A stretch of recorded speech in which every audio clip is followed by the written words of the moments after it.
listening to Painkillers with Marquis and AD.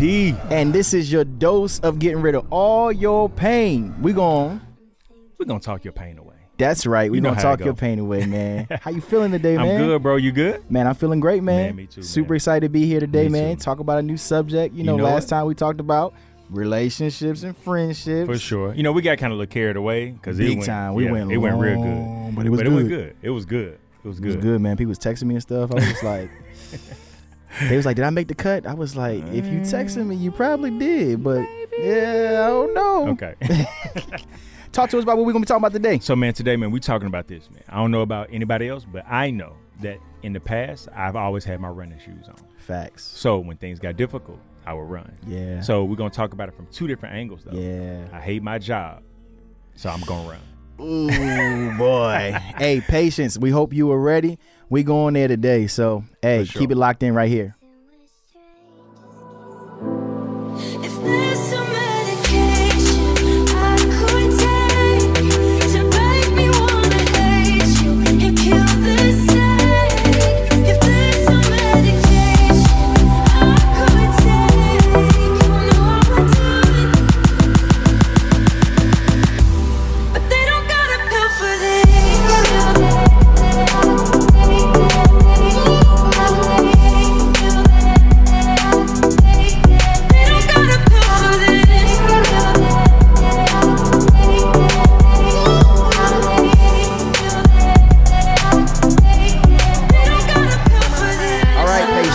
Painkillers, we're getting ready to dive into the subject today, man. We really appreciate y'all being a part of, the community, man. We hope that you are spreading the word, bringing more patients in. All of us are patients, man. Yeah. Me and AD, we both patients, man. So, man. We don't have all the answers, man, but one thing we do have is we are here to try to kill your pain by talking your pain away. That's it. And so today, man, we're going to be talking about this subject. Ugh. Yeah. This is a good one, man. It's a good one, dog. It's a good one because, man, this subject of, for one, I hate my job. Mm-hmm. So for everybody that has a job, 9 to 5 or whatever time they work, Facts. a lot of times, we're not feeling fulfilled. Yeah. So it creates a pain that they're saying, yo, I want to get rid of it, but I don't know how. Yeah. Because I got to provide. Yep. But I absolutely hate it. Yeah. And then now I'm questioning myself, should I just run? Yeah. Hey, I don't know about no other patients out there, but I done been there where I just want to disappear. Yeah. Like fall off the face of the earth. Don't nobody know me no more. Yep. Start over. I close wanna- your eyes. Wake up somewhere else. I want to live. Yeah. I just don't want to live.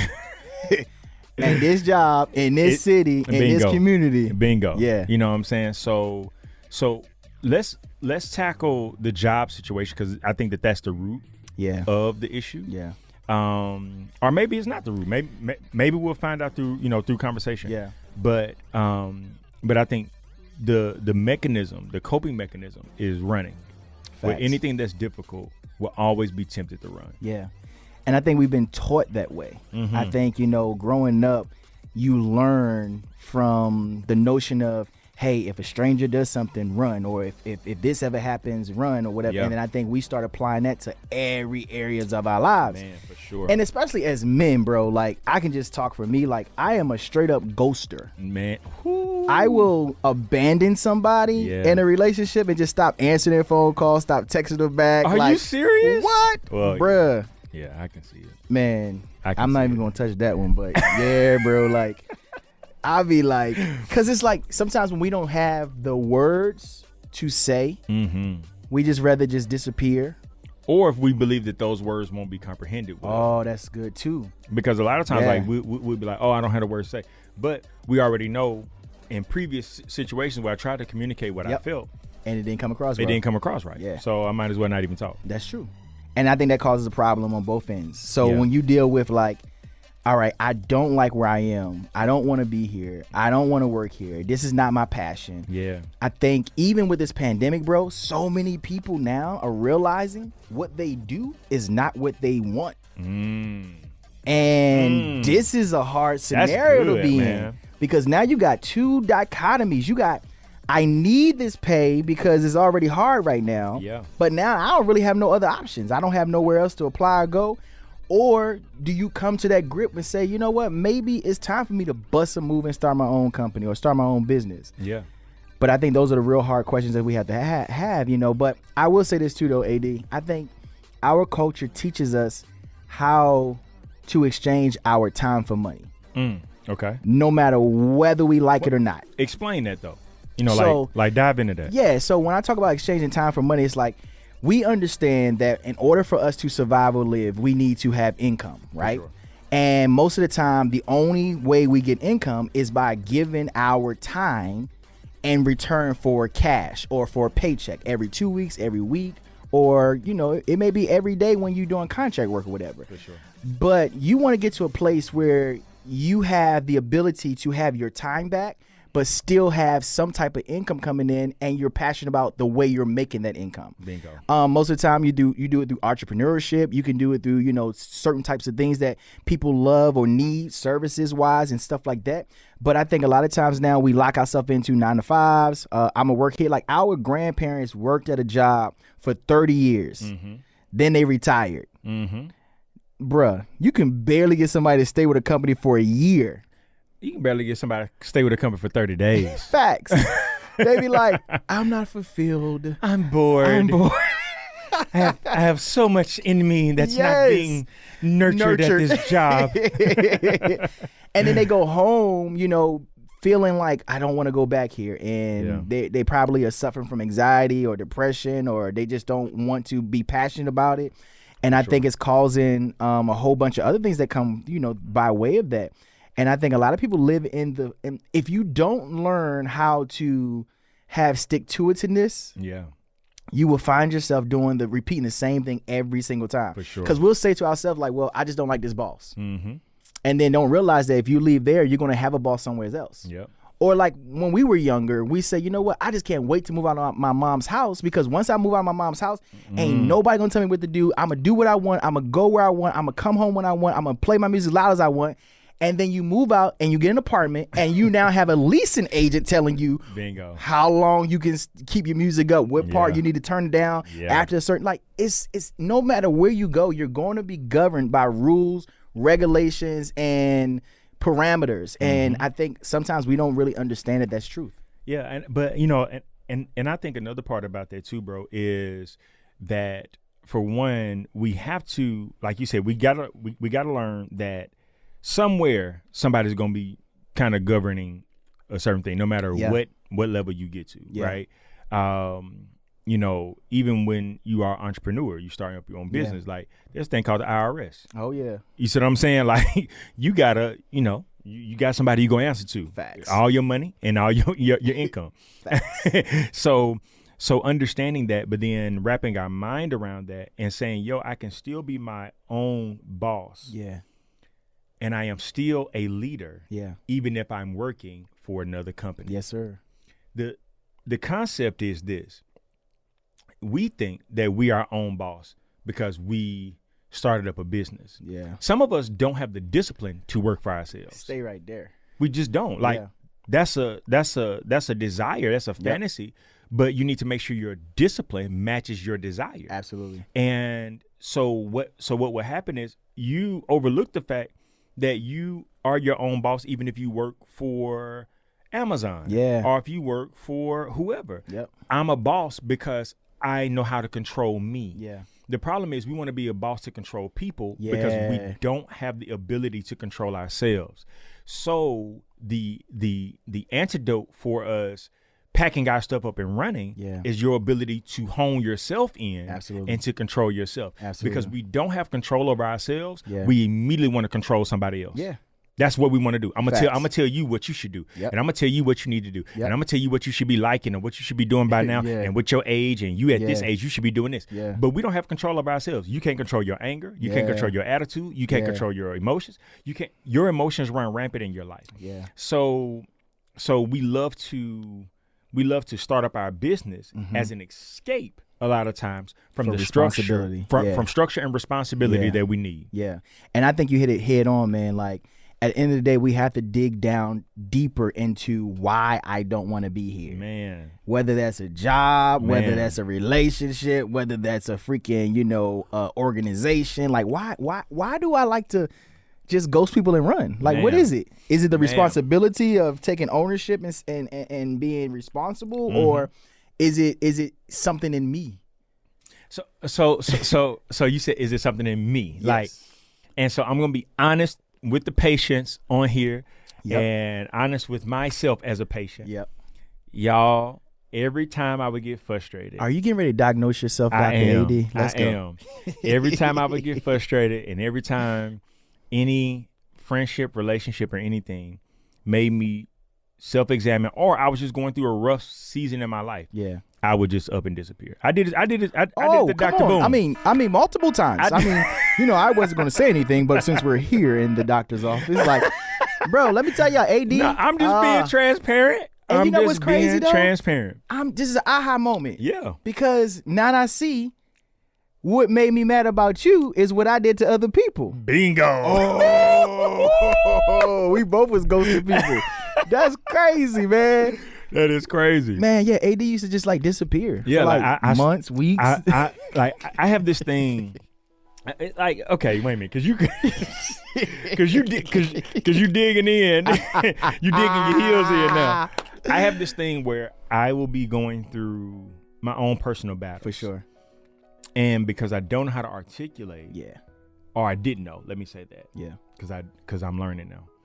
Because I didn't know how to articulate what I was feeling, immediately my first reaction is to shut down, because I know people around me are going to ask, hey, what's up? What's wrong? What's wrong? What you going through? And then if I don't have the words, I didn't want to sound dumb. I didn't want to be like, well, I don't know what I'm feeling. I'm mad. I'm angry. I'm depressed, or whatever the case is.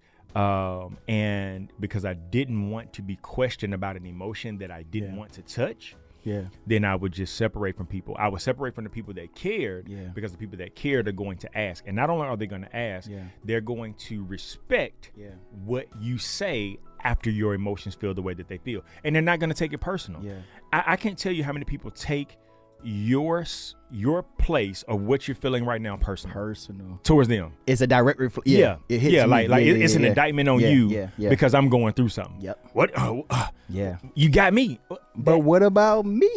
What about me? Like, and I think that, and so, man, that's what I did as a coping mechanism to kind of deal with my pain. And I understand that, bro, because like I said, I do the same thing. I ghost people too. But what I'm learning now in my ghosting is when you know something in you, like you said, whether it was something you were going through, something was wrong, when you know something ain't right in your body, right? Yeah. You like I know something's not right. Yeah. Physically, right? Yeah. But then you say, you know what? I'm just gonna stay home. Man. I ain't gonna go to work today. Man. I ain't gonna talk to nobody today. I'm gonna shut it down. And I'm definitely not gonna go to the doctor's office. Yeah. And I think for me, the reason why I would do that and shut people out and go ghost and not is because I was afraid on what my diagnosis was going to be. Wow. I didn't really want to know what the problem was. Wow. So instead of me talking to you or being around a person or telling them how I feel, I would rather just cut everything off, stay in my own house, and try to allow this season to just run its course. Yeah. Because I didn't really want to know what the issue was. Yeah. Because I know if I go to that doctor's office, he's going to tell me something, and I don't want to know. Because when I know, I'm now responsible for that information. Like, I feel like I had COVID before COVID was a thing. No, like, dude, I'm going to tell you this. I'm like 98% sure that I had COVID before. Dude, in February I was traveling. Yep. I got back home. It was Valentine's Day. Yeah. I take my goddaughter to the movies. Yeah. She's my Valentine's date. And we go see Frozen 2. Yeah. I get sick in the movie theater, like dog sick. Yeah. I'm in the hallway of the movie theater. They had to call the ambulance. Wow. They take me to the hospital. They don't know what's wrong with me. They pumping fluids in me. I remember this. You remember that? Yeah. They were pumping fluids in me. They didn't know what was wrong. I believe I had COVID. Yeah. Like, we just didn't know the name of it. Bro, it was January. Like, I had already retired. I retired last August. And so I didn't preach until like January. I preached January. I was like so sick. I went home. I had 103 fever for 3 days, bro. Oh yeah. And I refused to go to the doctor. I was like, I'm not going to the doctor because I know something's wrong. Yep. Then I go to the hospital, bro, and all they tell me is that we don't know what it is. That's the same thing they told me. You got flu symptoms, but your flu test is coming back negative. Like, this is January. Nobody knows. Then all of a sudden March comes and they talking about COVID. I'm like, bro, I probably had You that know what? joint. You know what? You know what? I think Trailblazers got it first. My God. That's a word. That's a word. We are the Trailblazers patients. But the thing is, that fear of knowing what is wrong. Facts. Will keep us in a place of agony, pain, defeat, and then also being in our own heads. Yeah. We start thinking, Dude. like, you'd be like, do I got AIDS? Stay right there. Like, you'd be like, there, bro. It's cancer. Yeah. And my don't God. go to Google. Oh my God. Google gonna tell you dying in 24 seconds. Man, I got 24 hours. Then you start sending them text messages out. Man, I just want to let you know I love you and you really always meant the world. I'm sorry for how things went, but I just want to let you know, man, I really do care for you. You start getting in your own head, bro. Like, you start making up situations, and you just be like, That's my so kidney true, is man. I'm about to cough my kidney up, and I'm gonna bleed out. And Yes. you start getting everything together. Exactly, bro. But I'm telling you, man, because we don't want help. Yeah. And here's the reality: we don't want help, but then we'll go to people that are not capable to help us, and then hopes that they will aid us in what we're, like support us in what we think. Yeah. Like so it's like, well, I really want to know, but I really don't want to know from somebody educated. Exactly. I really don't want to know the truth. I really want you to co-sign what I feel. Yes. I don't want you. I don't want the facts. Yes. I want to know what I feel. Yep. Co-sign my Co-sign my feelings. Yeah. Get on my side. Bingo. But see, that's what I've learned too in the physical, bro. Like, I can go to my doctor, right? Mm-hmm. And I'd be like, you know what, doc? My freaking lungs are hurting. Yeah. Or my chest is hurting. Like, he gonna listen to it, and then guess what he gonna do? He gonna send me to a specialist, bro. Yeah. You gotta have people that when you wanna run, they send you to the specialist. Ooh, that's so good. Like, I can't help you. I'm not gonna endorse what you feeling, and I'm not gonna co-sign it, but I'm gonna send you to this specialist. But, and it don't, you know what I'm saying? Like, but bro, I'm gonna tell you this.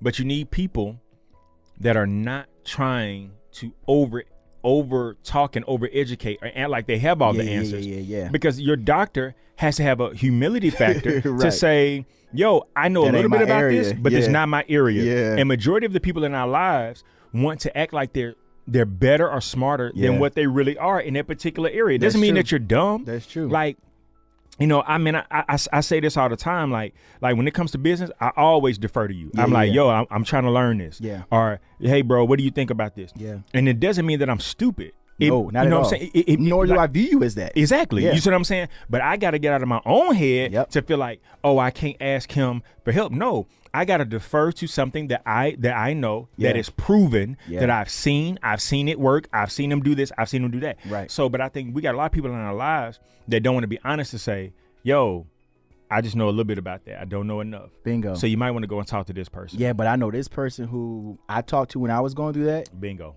That really helped me, and I think they can help you. Bingo. Or when you come to them, you know what, AD? I'm getting ready to quit my job, bro. Like, I just don't like it no more, man. And I just feel like, they just don't know what they got. Yep. That you just don't be like, you know what? I think you're right. Quit. Yep. Because then that person could also be the one who's hoping that you never succeed. Or reach your full potential. Yeah. Or just want to replace you and take your position. Bingo. Man, one of the things I'm learning, bro, is that the applause can be a distraction. Yeah.